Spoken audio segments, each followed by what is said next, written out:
Good evening, I'm Ben, and welcome to the show where you and I gather around this campfire to hear some of our fellow campers' scariest experiences. Whether you're a new or returning camper, I'm happy to have you. Dating is hard enough, but it can be especially precarious when you accidentally end up on a date with a ghost. Tonight we'll hear a story sent in by Laura, a camper who tells us about her experience at the notoriously haunted restaurant in New York City.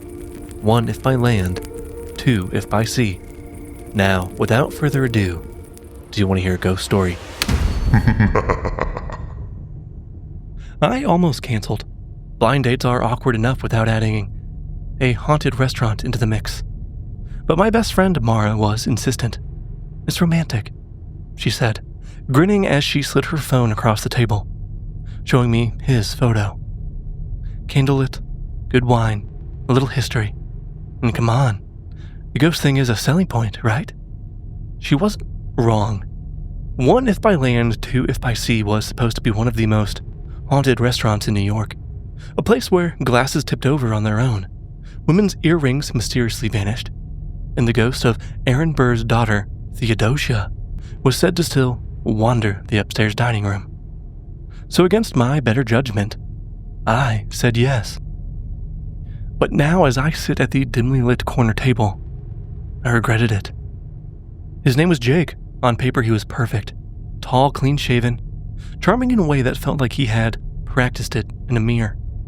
The kind of man who probably called himself a hopeless romantic, but had a dating app full of half-hearted good mornings and never followed up dinner plans.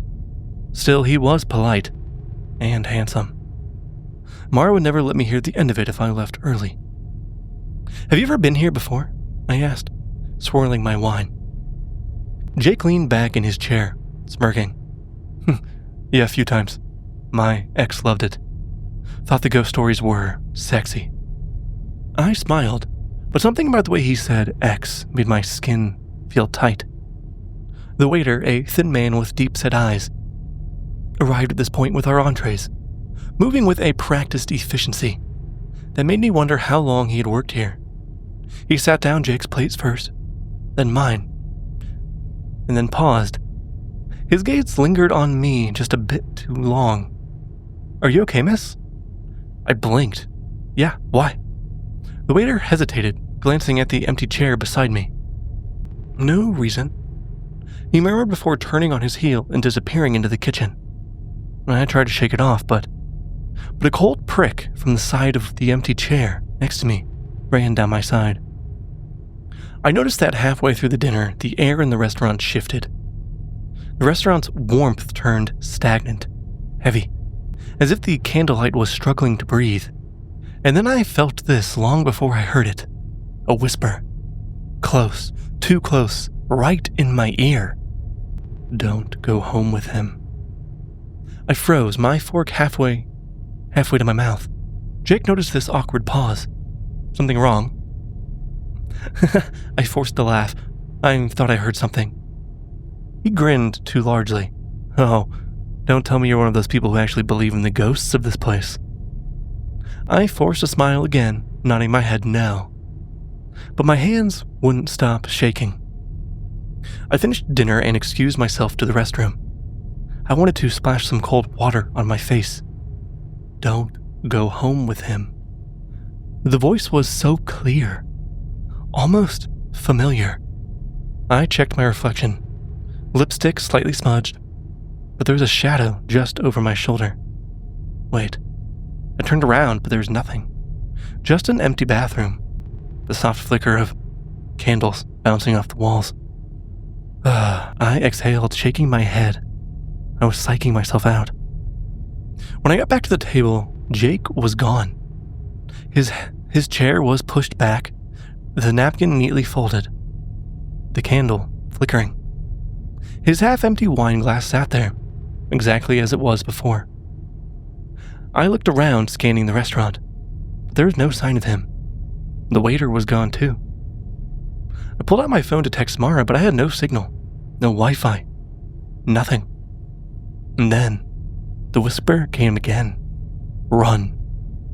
The glass on the table shattered in front of me, I stumbled back. No one in the restaurant reacted. No heads turned. And that's when I saw a woman standing at the far end of the dining room table. The only one looking at me. She was barely there. She was wearing an old-fashioned dress. Her gaze locked onto mine. Urgent. Pleading. She lifted a hand and pointed toward the front door. I ran and the front doors swung open on their own, as if there was somebody there standing guard waiting for me to let me out. I didn't stop running until I was outside, down the street. The street was quiet, and there was no sign of Jake anywhere outside the restaurant either. I dug out my phone. I finally had service. I called Mara.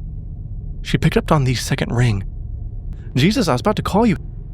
Mara, he left or disappeared. I don't know. Something weird just happened. There was a long pause, and all she said was, "Who?" I squeezed my eyes shut. "Jake, my date." There was another pause. "Babe," Mara said, "I never set you up with Jake." The ground beneath me felt unsteady. "What?" "You said no, remember? You're supposed to meet me at the bar tonight. Remember?" No. That wasn't right, no. I checked my messages again. Every text I'd sent about the date was gone. No text confirming dinner. No picture of Jake. Nothing. Like the whole thing had never happened. But there was a wine stain on my sleeve from when his wine glass shattered. Somewhere deep inside I knew. The ghost in the restaurant wasn't warning me about Jake. She was warning me about myself. Thank you, Laura, for allowing me to share your story. This is horrifying. I don't really go on dates anyways, but I think this would kill the dating world for me if it happened to me. I hope you're recovered from this. But with that, I will leave you all here for the night. I am just so glad to have you all as campers on this journey. Please keep sharing the show with anyone you think might like these stories, or someone you're just trying to scare. And if you want to check out this month's bonus episode about the St. Augustine Lighthouse, head over to patreon.com/doyouwannahearaghost story. Until next time.